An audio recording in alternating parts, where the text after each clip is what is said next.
In May 1942, the Pacific Ocean was a place of fear. Only 5 months earlier, the Japanese military had launched a surprise attack on Pearl Harbor. The American naval base was left in smoking ruins. Battleships were sunk, thousands of sailors were dead, and the United States was pushed into World War II with its back against the wall. After Pearl Harbor, things only got worse for the Americans. The Japanese military seemed unstoppable. They captured island after island across Asia and the Pacific. They took the Philippines, Wake Island, and Singapore. The U.S. Navy was smaller, weaker, and deeply shaken. Every time the American fleet tried to stand and fight, they were outnumbered and outgunned. In the middle of this dark time, one man carried the weight of the entire nation on his shoulders. His name was Admiral Chester Nimitz. He was the commander of the U.S. Pacific Fleet. Nimitz was a quiet, calm man with white hair and sharp blue eyes. He did not get angry easily, and he did not panic. But in May 1942, even Nimitz was facing a problem that seemed impossible to solve.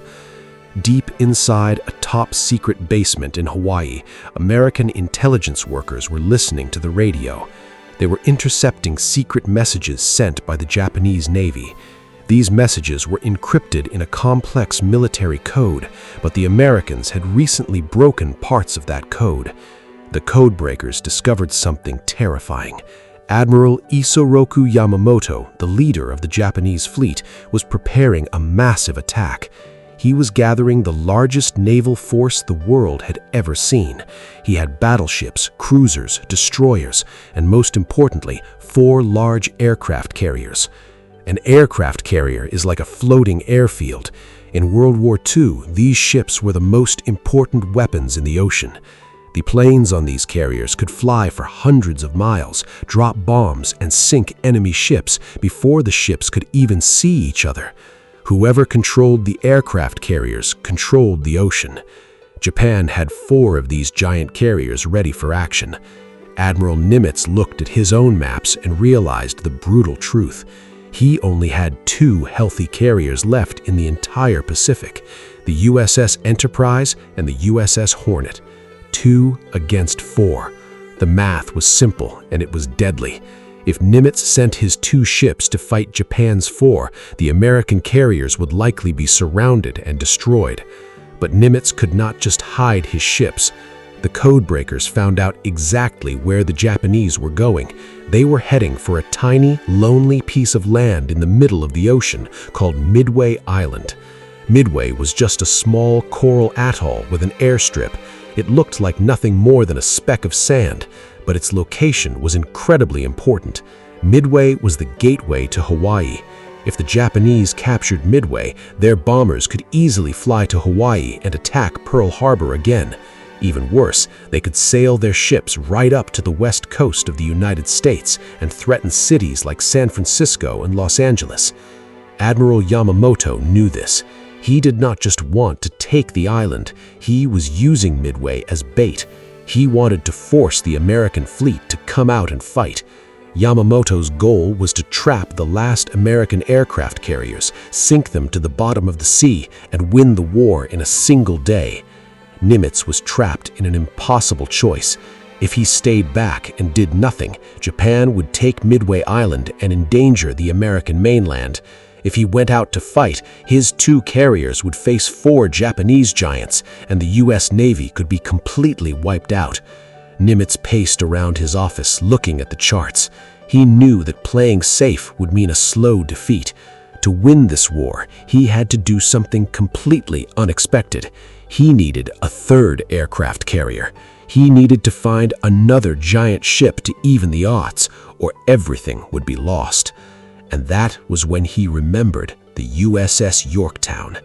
There was only one problem. According to every military expert, the Yorktown was already dead. The USS Yorktown was a giant of the ocean. It was a massive aircraft carrier, a floating city made of steel, carrying dozens of warplanes and nearly 3,000 sailors. But by late May 1942, the Yorktown looked less like a mighty warship and more like a ghost ship. Just a few weeks earlier, the Yorktown had fought in a brutal sea battle called the Battle of the Coral Sea. It was a fierce fight against the Japanese Navy. During the battle, a heavy Japanese bomb ripped through the Yorktown's flight deck. The explosion blasted deep into the belly of the ship. It killed many brave sailors, destroyed the internal radio systems, and shattered important power lines. Even worse, nearby explosions in the water shook the ship so hard that its outer steel walls cracked and thick black oil began to leak into the sea.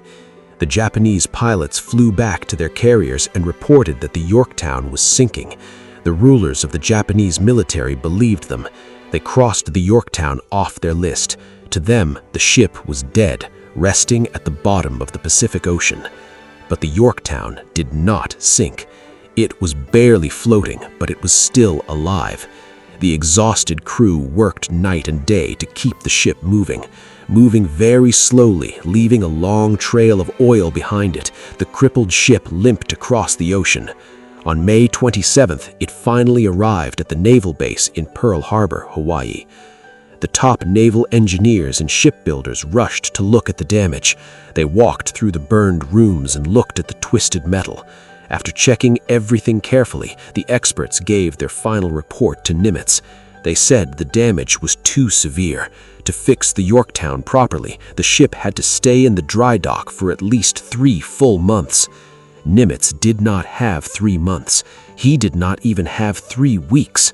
According to the secret codes his team had decoded, the Japanese fleet would reach Midway Island in less than 10 days. Nimitz looked at the engineers. Then he said words that shocked everyone in the room. "We must have this ship back. You have 72 hours." The engineers thought the Admiral was crazy. Fixing a broken aircraft carrier in 3 days was humanly impossible. It was like trying to rebuild a destroyed skyscraper in a single weekend. But Nimitz was dead serious. He knew that without the Yorktown, the American Navy would only have 2 carriers against Japan's 4. With the Yorktown, they would have 3. 3 against 4 was still dangerous, but it gave them a fighting chance. The battle for the Yorktown began immediately. The dry dock became a war zone of its own. More than 1,400 repair workers rushed onto the ship. They worked in 12-hour shifts, 24 hours a day, without stopping to rest. The heat inside the ship was terrible. The air was thick with the smell of burnt paint and sweat. The sound was deafening. Hundreds of tools screeched against metal, and torches threw bright sparks into the dark rooms. Workers cut away tons of twisted, ruined steel and welded fresh steel plates directly over the holes. They ran miles of new electrical wires through the dark hallways to bring the ship's power back to life. While the workers were fixing the ship, the power grid of the city of Honolulu suddenly failed. The shipyard was using so much electricity that the local power lines could not handle it. But the work did not stop. The Navy brought in an old generator ship to pump electricity directly into the Yorktown so the welding tools could keep running.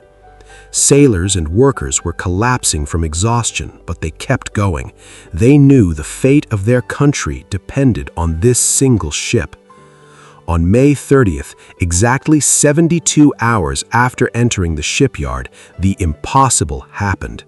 The heavy gates of the dry dock opened and water rushed back in. The USS Yorktown floated. It was not perfectly fixed. Many of its internal rooms were still messy, and some systems were held together by temporary fixes. But the engines worked, the flight deck was flat, and the ship could sail. The Yorktown had risen from the dead. Nimitz had his 3rd carrier. But now, another group of secret heroes had to make sure the ship sailed directly into the perfect position to surprise the enemy. While thousands of workers were sweating and hammering inside the USS Yorktown, another group of men was fighting the war in a very different way. They did not carry guns, and they did not sail on warships. They worked in a dark, crowded basement at Pearl Harbor. This room was hot, stuffed with papers, and smelled like stale coffee and cigarette smoke. This room was known as Station Hypo. Inside this basement worked a team of brilliant American code breakers. Their leader was a man named Joseph Rochefort. Rochefort was a unique military officer.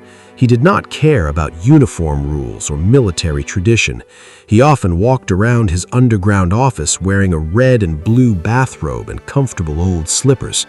But Rochefort was a mathematical genius, and he had a mind like a razor. For months, Rochefort and his team spent every hour of the day and night listening to the radio waves. They were trying to read the main secret code of the Japanese Navy, known as JN-25. This code was incredibly hard to break. It used thousands of random numbers and words to hide the meaning of messages. Slowly, piece by piece, the team began to understand parts of the code. By May 1942, they were able to read small fragments of Japan's secret military plans. They noticed that the Japanese radio messages kept repeating one specific code name over and over again. The code name was AF. Rochefort was convinced that AF was the target of Japan's next massive attack. But there was a big problem. The top military leaders in Washington, D.C. did not believe him. The bosses in Washington thought AF might mean the Aleutian Islands near Alaska, or maybe even the west coast of America. They did not want to send the valuable U.S. ships to the wrong place and leave the homeland unprotected. Rochefort needed to prove that he was right. He needed a clever trick to make the Japanese Navy reveal exactly what AF meant. He came up with a brilliant, simple plan. Rochefort knew that Midway used a giant machine to turn salty water into fresh water. He secretly contacted the American commanders on Midway using a safe underwater cable. He told them to send a fake message out into the open air over the regular radio. The soldiers on Midway did exactly what Rochefort asked. They turned on their radio and broadcast a message in plain English without using any secret code. The message said, "Our water distillation machine has broken down. We're running out of fresh water." The trick worked perfectly. Just as Rochefort expected, Japanese listening stations intercepted the American radio message about the water shortage on Midway. 2 days later, the codebreakers in the Hawaii basement intercepted a fresh, secret Japanese military message. Rochefort turned the numbers into words and his eyes lit up. The Japanese message read, "AF is running short of fresh water." The trap had worked. AF was definitely Midway. Rochefort had caught the Japanese military red-handed. With this bulletproof proof, Rochefort rushed to Admiral Nimitz. Nimitz had the greatest weapon a general could ever ask for. He knew the exact date, the exact time, and the exact location of the enemy's attack. He knew Japan was bringing 4 carriers, and he knew they expected no American ships to be there. Nimitz realized this was a golden opportunity. If he played his cards right, he could turn the enemy's trap against them. He could hide his 3 carriers in the deep ocean near Midway and wait for the Japanese to walk right into his crosshairs. But to make the plan work, the American ships had to leave immediately before the enemy discovered the ghost ship Yorktown was alive. To truly understand why Admiral Nimitz was taking such a massive risk with the USS Yorktown, we have to look across the ocean, deep into the headquarters of the enemy. We must look at the man who was pulling the strings for the Empire of Japan. His name was Admiral Isoroku Yamamoto. In 1942, Yamamoto was considered a living legend in Japan. He was a brilliant military mastermind, a man of great pride, and the commander-in-chief of the combined fleet. Yamamoto was a short man, but he had a powerful presence. He was also a famous gambler. He loved to play poker, and he was incredibly good at reading his opponents. He knew when to bluff, and he knew when to risk everything on a single hand. To Yamamoto, war was the ultimate game of poker, and up to this point, he had won almost every round. Yamamoto was the man who had planned the surprise attack at Pearl Harbor. He was the one who realized that airplanes flying from aircraft carriers could destroy the old battleships of the past. But despite his great success at Pearl Harbor, Yamamoto was deeply worried. He knew a secret truth that many people in Japan did not want to admit. He knew that the United States was an industrial giant. The United States had more factories, more steel mills, and more money than Japan. Yamamoto had lived in America when he was younger, and he had seen its power with his own eyes. He knew that if the war lasted for many years, the United States would eventually build hundreds of new ships and thousands of new planes. Japan could not win a long war of endurance. Therefore, Yamamoto's strategy was simple. He had to destroy the American Navy quickly in one decisive blow before those factories could start working. At Pearl Harbor, the Japanese pilots had destroyed many American battleships, but they had missed the most important targets. The American aircraft carriers had been out at sea during the attack, so they were completely unharmed. For 5 months, those American carriers had been a painful thorn in Yamamoto's side.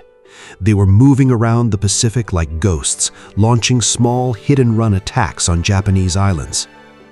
Then, in April 1942, something happened that made Yamamoto furious. A group of American bombers, led by a brave pilot named Jimmy Doolittle, managed to fly all the way to Japan. They dropped bombs directly on the capital city of Tokyo. The damage to the buildings was small, but the damage to Japan's pride was massive. For the first time in centuries, the sacred home of the emperor had been attacked by an enemy. Yamamoto felt a deep sense of shame. He believed it was his personal duty to protect the emperor. He decided that the American aircraft carriers could no longer be allowed to exist. They had to be hunted down and wiped out completely. This was the reason Yamamoto created his grand plan for Midway Island. It was a massive, incredibly complex plan that involved more than 150 ships, including battleships, cruisers, and transport vessels. The plan was built entirely on a clever trick. Yamamoto was going to send a small group of ships north to attack the Aleutian Islands near Alaska. He hoped this small attack would confuse the Americans. He expected Admiral Nimitz to panic and send his precious carriers north to protect Alaska. Once the Americans were distracted, Yamamoto's main force would strike Midway Island from the south. This main force was led by the Kido Butai, the legendary first air fleet of Japan. This fleet contained 4 of the largest and most powerful aircraft carriers in the world: the Akagi, the Kaga, the Soryu, and the Hiryu. These 4 ships were manned by the best pilots in the world. They were veterans who had flown at Pearl Harbor and across the Indian Ocean. They had never known defeat. Yamamoto's plan was beautiful on paper. The 4 Japanese carriers would bomb Midway Island and destroy its airfield. Then, thousands of Japanese soldiers would land on the beaches and capture the island. Yamamoto knew that when Admiral Nimitz found out that Midway was being captured, he would have no choice. He would have to rush his remaining aircraft carriers out from Pearl Harbor to save the island. But as the American carriers rushed toward Midway, they would be sailing straight into a deadly trap. Yamamoto would have his 4 giant carriers waiting in ambush. Along with them, a line of Japanese submarines would be waiting in the water to sink the American ships as they approached. Yamamoto was confident he could surround the American fleet and destroy it in a single day. However, Yamamoto's perfect plan had one fatal flaw. It was built on completely wrong information. First, Yamamoto believed he had the total element of surprise. He had no idea that Joseph Rochefort and his team of codebreakers in their Hawaiian basement had already stolen his secret plans. He did not know that Nimitz already knew every single detail of the trap. Second, and even more important, Yamamoto's math was completely wrong. His spies and pilots told him that the Americans only had 2 healthy aircraft carriers left in the Pacific, the Enterprise and the Hornet. The Japanese military believed that the 3rd American carrier, the USS Yorktown, had been completely destroyed at the Battle of the Coral Sea.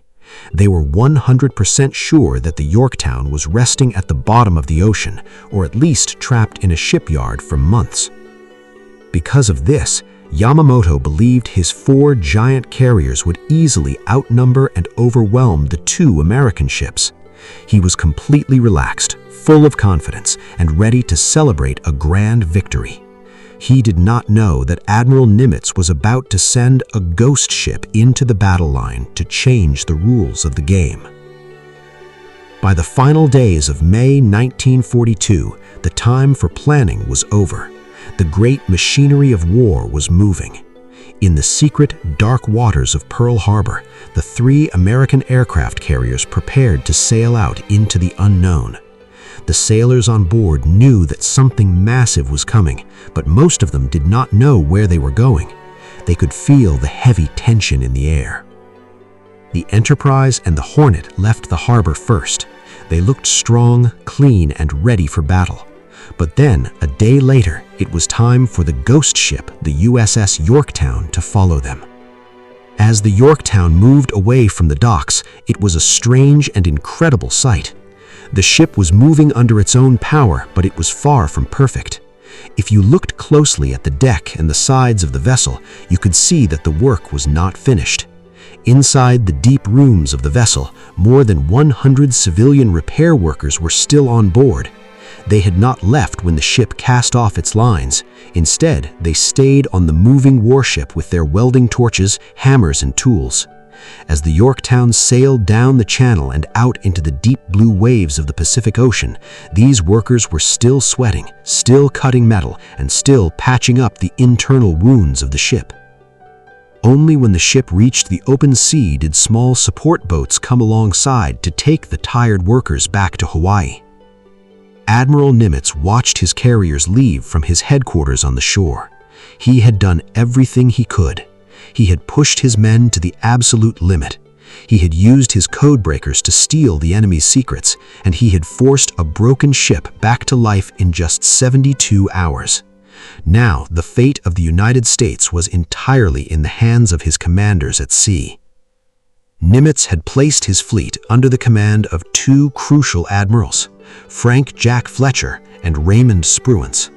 Fletcher was an experienced leader who had just fought at the Coral Sea on the Yorktown. Spruance was a quiet, highly disciplined man who usually commanded cruisers, not carriers, but he had a brilliant mind for tactics. Nimitz gave them a very specific, strict order. He told them to follow the principle of calculated risk. This meant they should not blindly rush into danger, but they must be willing to strike hard and take big chances when the perfect moment arrived. The American carriers sailed northwest into the vast, empty spaces of the Pacific Ocean. To avoid being seen by Japanese search planes or submarines, they avoided the normal shipping routes. They moved like shadows across the water. Their destination was a specific, empty spot on the map, about 350 miles northeast of Midway Island. This point had no land, no rocks, and no signs of life. It was just a blank patch of deep water. The Americans gave this secret location a fitting name, Point Luck. By June 2nd, the 3 American carriers had successfully met at Point Luck. They shut down their radios to keep total silence. No one was allowed to send a single message. The ships turned off their lights at night, disappearing completely into the darkness of the ocean. The plan was now in motion. The 3 American carriers were hiding in the blind spot of the Japanese fleet. Admiral Yamamoto was sailing toward Midway, completely unaware that a major American force was already sitting right on his side, waiting to strike. On board the Yorktown, the Enterprise, and the Hornet, the pilots spent their time in the ready rooms. The air was thick with smoke as they studied maps of the Japanese fleet. They looked at drawings of the giant Japanese carriers Akagi, Kaga, Soryu, and Hiryu. These young American pilots knew the math. They knew they were flying older, slower planes than the Japanese. They knew that many of their torpedoes did not work properly and often failed to explode on impact. But they also knew that if they did not stop the Japanese fleet here, there would be nothing left to protect their homes, their families, and their country. The stage was set. The pieces were on the board. The Japanese fleet was approaching from the west, confident in their numbers and their perfect plan. The American fleet was hiding to the north, holding the secret codes in their hands, praying for a bit of luck. The quiet of the Pacific Ocean was about to be shattered by the greatest naval clash in human history. Just before dawn on June 4, 1942, the air over the Pacific Ocean was cold and gray. The sea was calm, but the peace did not last long. On the flight decks of the 4 giant Japanese aircraft carriers, engines began to roar.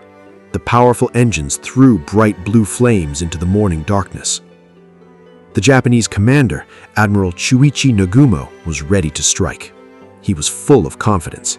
He gave the order, and 108 combat planes, including deadly Zero fighters and heavy bombers, shot up into the sky from the Japanese decks. Their target was Midway Island. Their mission was to blast the American airfield into dust. As the Japanese planes flew through the clouds toward the island, an American patrol plane spotted them. The pilot quickly picked up his radio and shouted a warning back to the base. Many planes heading for Midway. Immediately, the alarms on Midway Island began to scream. The sound echoed across the sand. Every single American pilot on the island rushed to his plane. They did not have the best aircraft. Many of their planes were old, slow, and outdated. But these young men did not hesitate. They took off into the sky to defend the tiny piece of land. When the 2 groups of planes met in the sky, the fight was brutal and uneven. The Japanese Zero fighters were much faster and more agile than the American planes. In just a few minutes, the sky was filled with black smoke. American planes were shot down one by one, crashing into the blue ocean below. The Japanese bombers then roared over Midway Island. They dropped tons of heavy explosives onto the island, creating massive fireballs. Warehouses blew up, fuel tanks burst into flames, and the runway was covered in thick smoke and deep craters. But despite all the destruction, the American soldiers on the ground did not give up. They stood by their anti-aircraft guns and kept firing thousands of bullets up into the sky. They managed to shoot down several Japanese planes. When the Japanese attack was over, the leader of the strike force flew back toward his carrier. He looked down at the burning island and realized something important. The American airfield was damaged, but it was not completely destroyed. The American anti-aircraft guns were still firing, and the island could still launch planes. He picked up his radio and sent a message to Admiral Nagumo. There is need for a second strike on Midway. Admiral Nagumo now faced a difficult choice. He had another wave of planes sitting on his flight decks. These planes were currently armed with heavy torpedoes because Nagumo wanted to keep them ready just in case an American warship unexpectedly appeared. But Nagumo's scouts had been looking at the ocean for hours and had reported absolutely nothing. Nagumo believed the ocean was completely empty. The American ships, Yorktown, and the other U.S. carriers were still thousands of miles away at Hawaii. So, Nagumo made a decision. He decided to follow his pilot's advice. He ordered his crew to take the torpedoes off the planes on the deck and replace them with land bombs. He wanted to bomb Midway Island a second time to finish the job. Down in the dark, cramped hangars of the Japanese carriers, the crewmen went to work in a frantic rush. They unscrewed the heavy torpedoes from the bellies of the planes and began to roll out massive land bombs. The metal decks were covered in tools, fuel lines, and highly explosive weapons. It was a scene of intense, hurried labor. But just as the crewmen were switching the weapons, a frantic message arrived from a Japanese scout plane flying far away. The scout pilot reported, 10 enemy ships spotted. Nagumo froze. His heart must have dropped. He asked the pilot for more details. A few minutes later, the terrifying truth came through the radio. The scout pilot confirmed the enemy fleet contains at least one aircraft carrier. Nagumo was shocked. His perfect plan was suddenly falling apart. He realized he was not the one setting the trap. He was the one walking directly into an ambush. Admiral Nagumo was trapped in a nightmare. The unexpected news shook the Japanese command room. An American aircraft carrier was nearby, hiding in the vast ocean. This changed everything. Nagumo had to make a choice immediately, and every second mattered.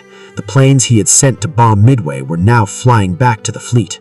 They were running out of fuel, their tanks were almost empty, and many of them were damaged from the fight.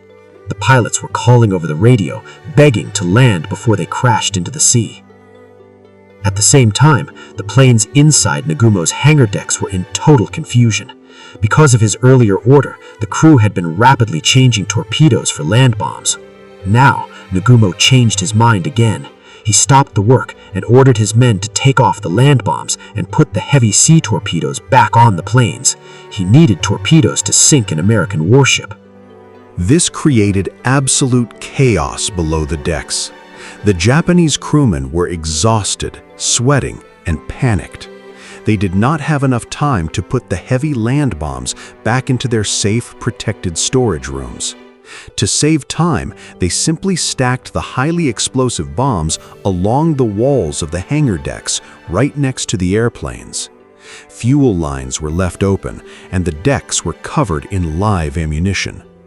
The giant carriers were turned into floating powder kegs, waiting for a single spark to blow them to pieces. Nagumo decided to wait. He decided to let his returning planes land on the flight decks first.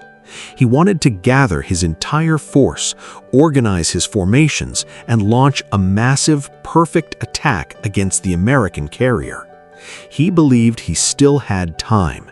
He believed his strong Zero fighters could protect his ships from any danger. But while Nagumo was waiting, the Americans were already striking. Admiral Spruance, commanding the USS Enterprise and the USS Hornet, had made a very bold decision hours earlier. The moment he heard where the Japanese carriers were, he did not wait. He launched every single plane he had, right at the maximum limit of their flying range. He wanted to catch the Japanese fleet while they were still busy dealing with Midway Island. The first American planes to arrive at the Japanese fleet were the torpedo bombers. These were slow, heavy, old planes. They had to fly low, just above the water, directly into the heavy defensive fire of the Japanese fleet. The result was a total tragedy for the Americans. The fast Japanese Zero fighters dove out of the clouds like hawks. They ripped the slow American torpedo planes to pieces. One by one, the American planes exploded and crashed into the ocean. Out of 15 torpedo planes from the USS Hornet, not a single one survived. Out of 41 total American torpedo planes launched that morning, 35 were shot down. They did not manage to hit a single Japanese ship with their torpedoes. To Admiral Nagumo, looking out from his command bridge, it seemed that Japan had won the battle. The American attacks had failed completely. The Japanese carriers were completely unharmed, and their flight decks were now packed with fully fueled, fully armed warplanes ready to take off and destroy the American fleet. But the brave, tragic sacrifice of those American torpedo pilots had done something incredible. They had drawn all the Japanese Zero fighters down to the surface of the water. The Japanese pilots were so busy chasing the low-flying torpedo planes that they completely stopped looking up at the sky.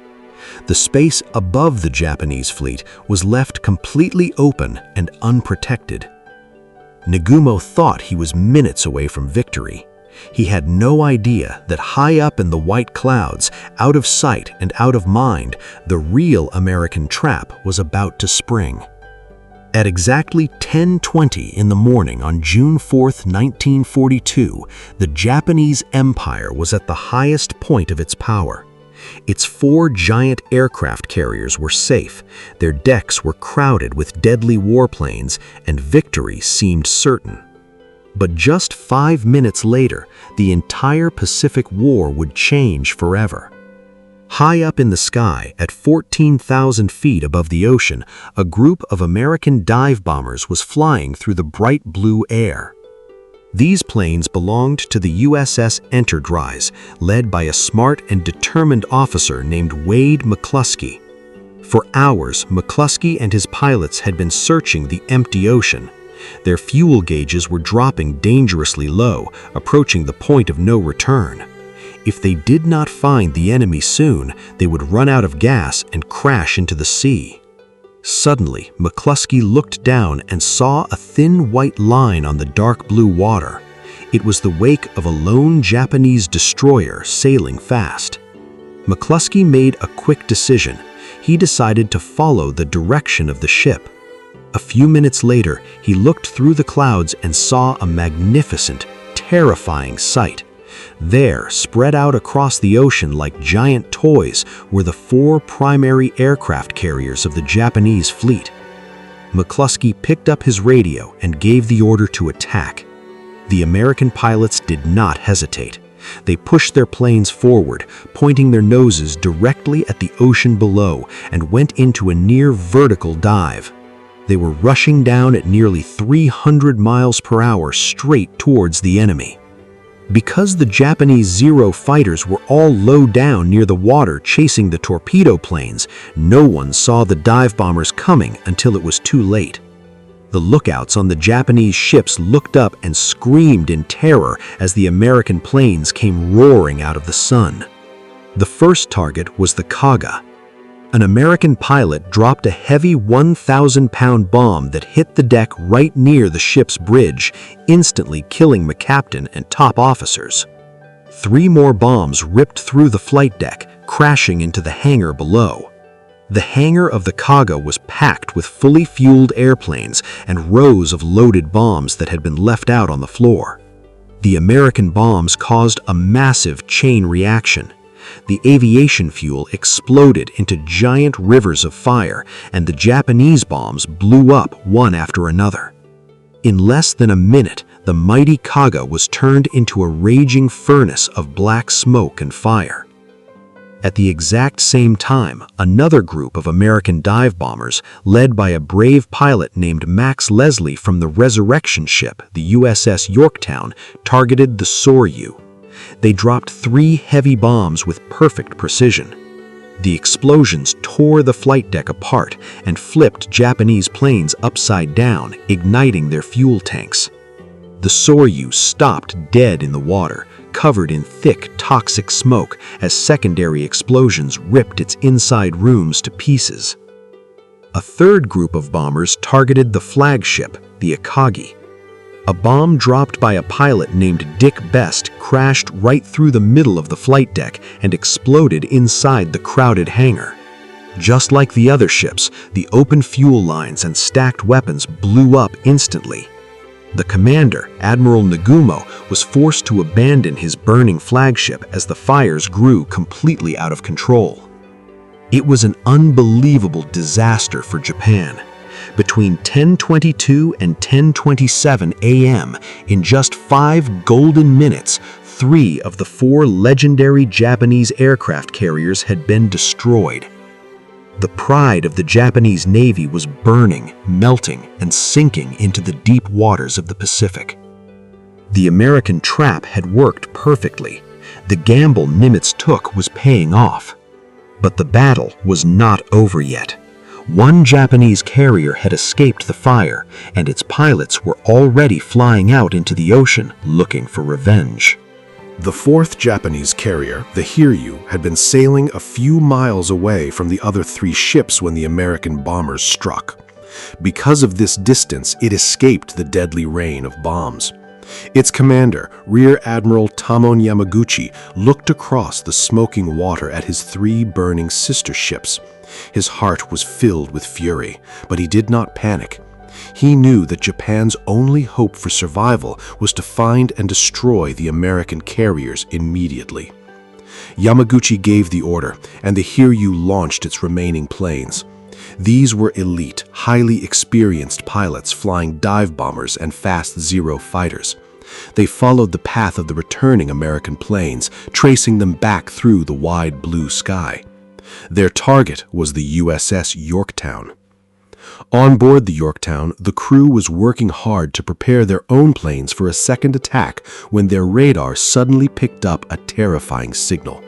A large group of enemy planes was flying straight toward them at high speed. The Yorktown's alarm system began to wail, a sharp mechanical scream that filled every room of the ship. The American pilots who had just landed were ordered to take off again instantly. Mechanics quickly filled the tanks of the fighter planes with high-octane fuel, while the anti-aircraft gunners ran to their stations along the edge of the deck. At 11:50 a.m., the Japanese planes roared out of the clouds. The Yorktown's defensive fighters flew directly into the enemy formation, shooting down several Japanese bombers. But the remaining Japanese pilots were incredibly skilled. They pushed through the heavy wall of exploding metal and aimed their sights on the big American carrier. The Yorktown was hit by 3 heavy bombs. The first bomb struck the flight deck, tearing a massive 10-foot hole right through the wooden planks and exploding in the hangar below.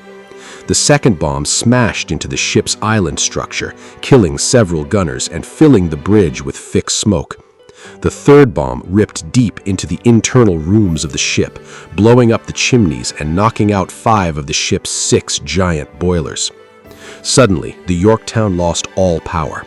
The great engines stopped humming, the lights went out, and the ship came to a complete stop in the water.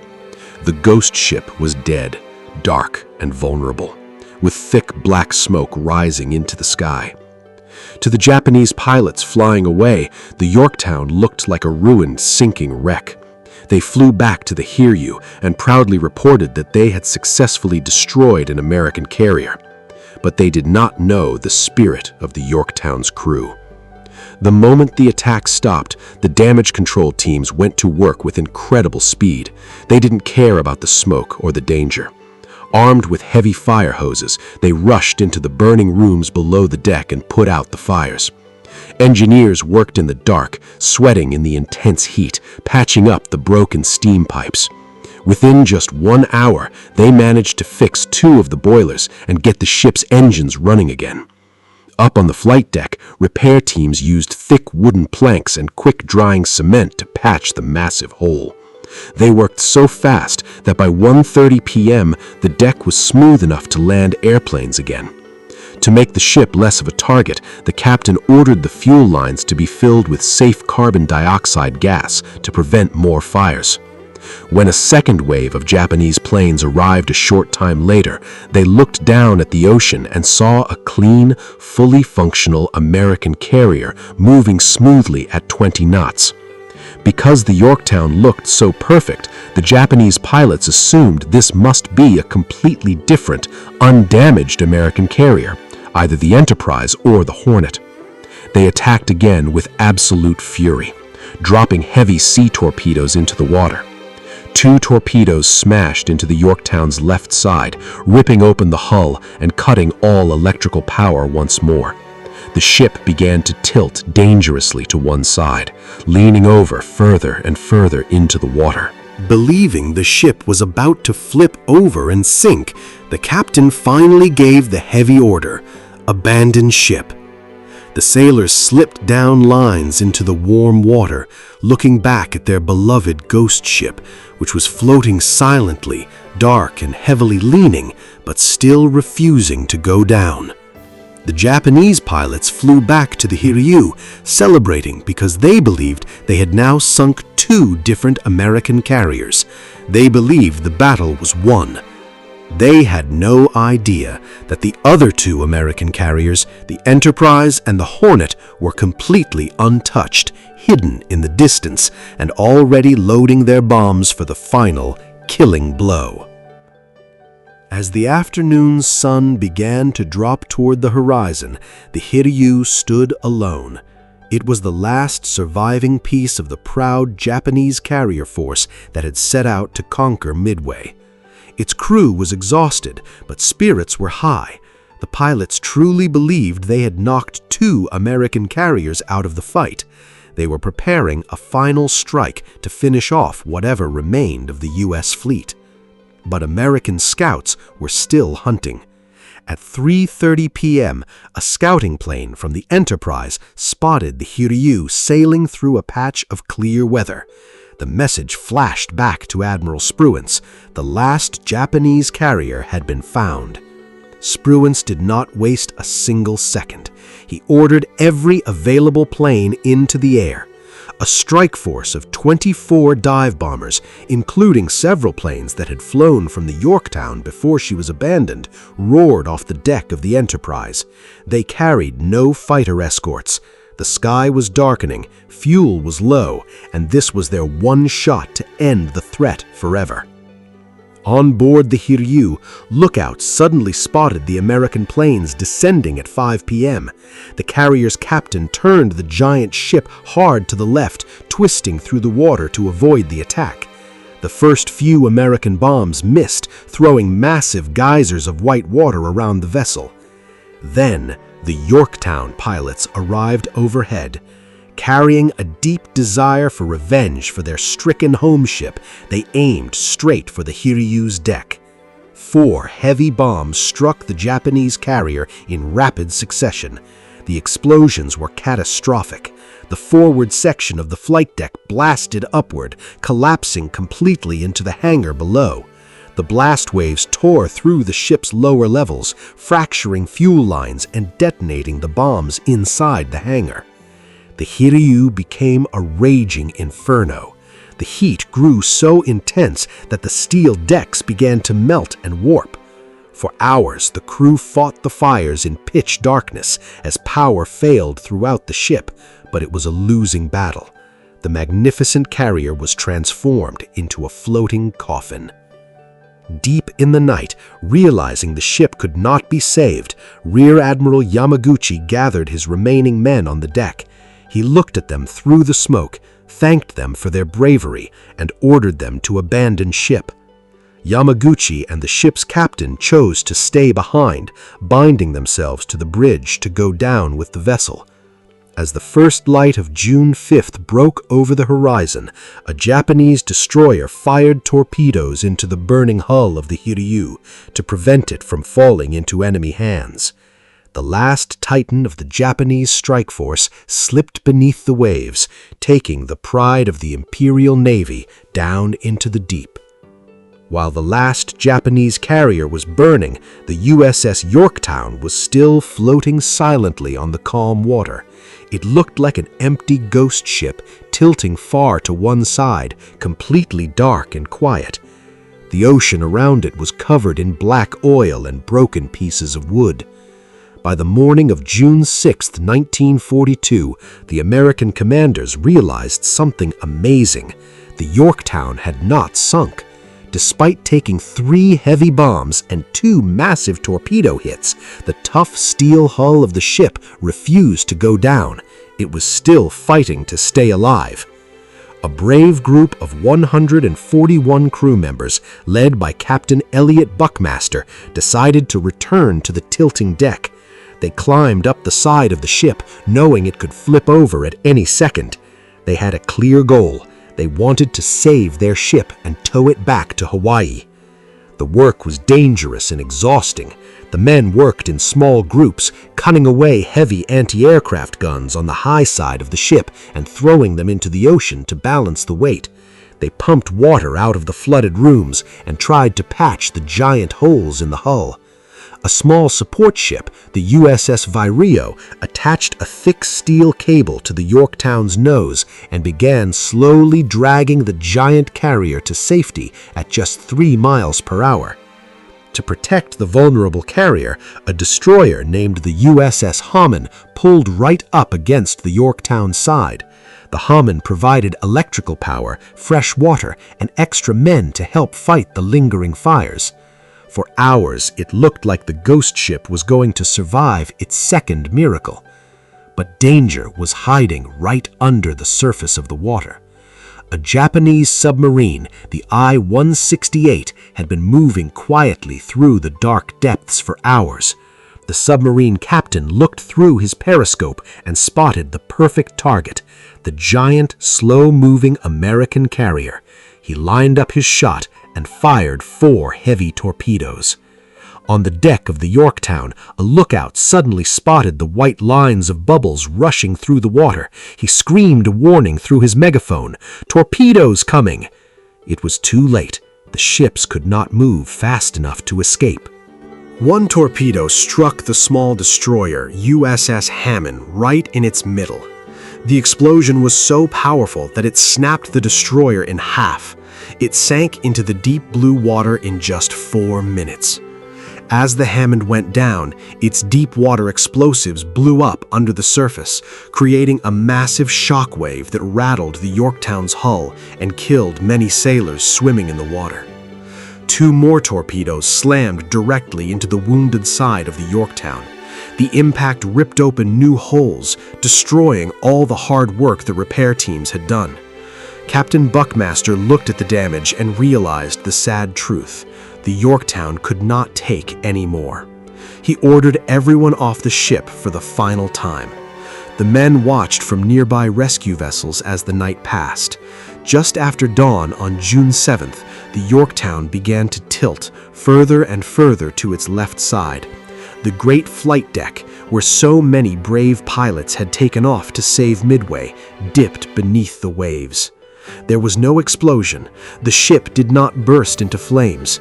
Instead, the Yorktown went down with quiet dignity, rolling over onto its side and slipping slowly into the deep, 3-mile-deep waters of the Pacific Ocean. The sailors on the rescue boats stood at attention, removed their hats, and wept openly as they said goodbye to the ghost ship that had given everything to save the nation. With the loss of the Yorktown, a heavy silence fell over the Central Pacific. The smoke from the burning carriers slowly blew away, leaving only blue water and empty skies. The great clash of steel and fire was over, and the surviving ships began to turn back toward their home ports. Admiral Yamamoto, sailing far to the west on his giant battleship Yamato, had tried one final plan. He tried to lure the American ships into a night battle where his massive battleships could use their massive guns to crush the smaller U.S. fleet. But Admiral Spruance was too smart to walk into a trap. Following Nimitz's rule of calculated risk, Spruance turned his carriers around and sailed east away from danger, keeping his precious ships safe.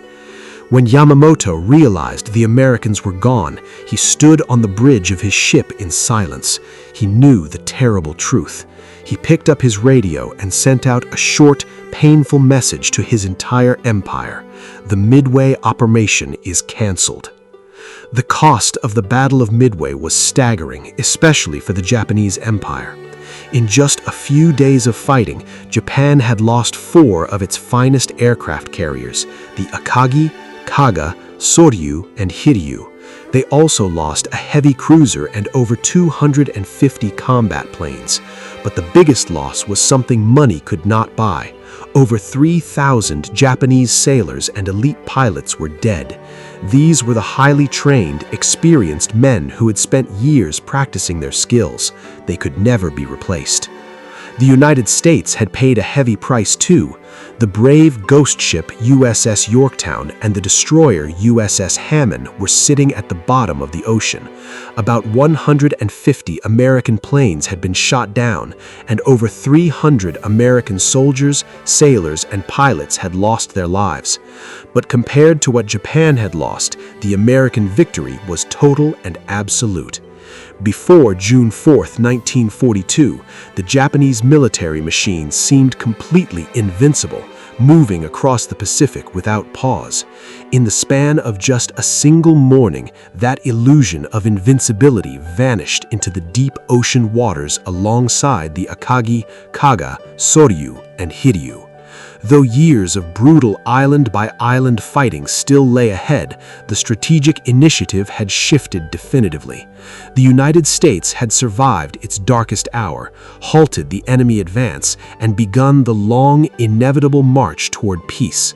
The ghost ship Yorktown and the men who fought at Midway had not just defended a tiny coral island, they had rewritten the fate of the modern world.